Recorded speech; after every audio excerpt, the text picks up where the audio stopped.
Miguel Hidalgo y Costilla. El padre de la patria. El cura de Dolores. El iniciador de la Guerra de Independencia. El personaje de rostro bondadoso que, llegado el momento, enarbola el estandarte de la Virgen de Guadalupe y señala a los mexicanos el camino de la libertad. Hidalgo en bronce, en mármol, en las estampas del libro de primaria, en los billetes de banco, en las plazas, dando nombre a un estado de la República, a ciudades, calles y pueblos. Creemos conocerlo bien, pero en realidad, ¿quién fue y cómo fue ese hombre llamado Miguel Hidalgo y Costilla? Es una persona de la élite de la Nueva España, de una familia que remonta al siglo XVI en México, criollo viejo, familia de hacendados que vinieron a menos.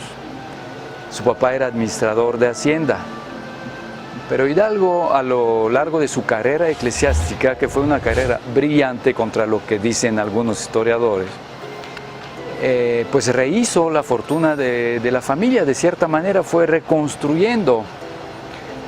Y como tal, como casi todos los hacendados de la Nueva España, fue víctima de la operación, la famosa operación de la consolidación de los vales reales, que fue el Fobaproa de la época, y que provocó la ruina, y la locura y la muerte prematura de uno de sus hermanos jóvenes muy queridos. Entonces debemos imaginar un Hidalgo acomodado, un Hidalgo que también pertenece a la élite intelectual de la época. Hidalgo nació el 8 de mayo de 1753 en la ex hacienda de Corralejo, jurisdicción de Pénjamo, Guanajuato, hijo de don Cristóbal Hidalgo y Costilla y de doña Ana María Gallaga. Recibió la mejor educación que era posible ofrecer en la época. A los 12 años ingresó en el Colegio Jesuita de San Francisco en Valladolid y Morelia. Más tarde asistió al primitivo Colegio de San Nicolás, del que llegó a ser rector en 1790. Se graduó en Teología en la Real y Pontificia Universidad de México. Durante su estancia en las distintas instituciones, presidió sociedades estudiantiles y literarias. Así que, con lo mejor de la sociedad, un hombre muy culto, un hombre que tenía una formación clásica, podemos decir del catolicismo moderno del siglo XVIII, que leía, no solamente leía en francés directamente a los autores, sino que era capaz de traducirlos. Tenía dos pasiones, además de, digamos, de su labor pastoral que siempre llenó a conciencia, era la música y el teatro. Él por ahí confiesa que uno de sus pecados es comprar violines y de vez en cuando cambiar de violín para tener lo mejor. Y hasta la fecha son instrumentos caros. Y su otra pasión era el teatro. Podemos decir teatro amateur.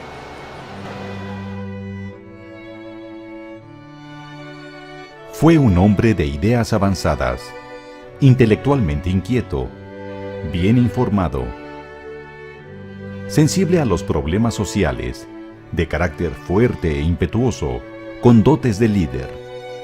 Un espíritu muy moderno, un espíritu del siglo XVIII, empresarial, pensando que, pero es una perfecta teología clásica que remonta a Santo Tomás, si no es que antes, de que a panza vacía no puedes hablar de teología. Entonces él consideraba que crear fuentes de empleos para su gente, todo el dinero, el cura Hidalgo lo gastaba en obras que podemos decir, no de beneficencia pública, porque no era beneficencia, de desarrollo económico. Eso de, andaba buscando todo, buscando la parra y el vino, buscando el gusano de seda, la morera, para crear una fábrica textil y zarapes y en fin, y rebozos de seda. Pero lo más exitoso fue la alfarería, porque en los demás fueron como experimentos, no siempre muy exitosos, pero la alfarería sí.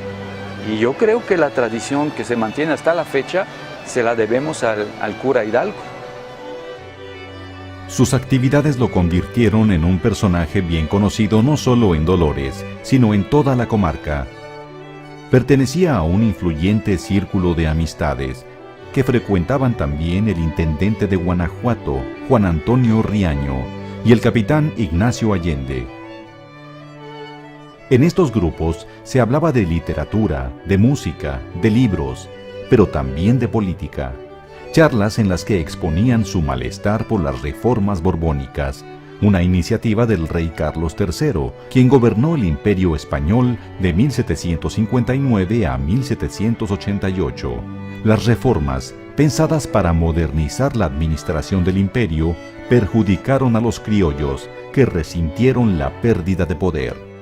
En el marco de las reformas borbónicas que fueron, se ha dicho muchas veces que ellas provocaron la crisis de la independencia, porque es como una toma de control, una invasión política, administrativa, burocrática de peninsulares en el marco de las famosas reformas borbónicas, bueno, que era la modernización del imperio, ¿no?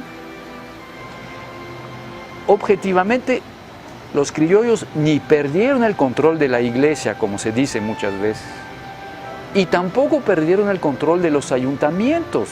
En 1808, el licenciado Primo Verdad, el famoso, de Aguascalientes, criollo, hidrocálido, ahí está en el ayuntamiento nada menos que de la capital.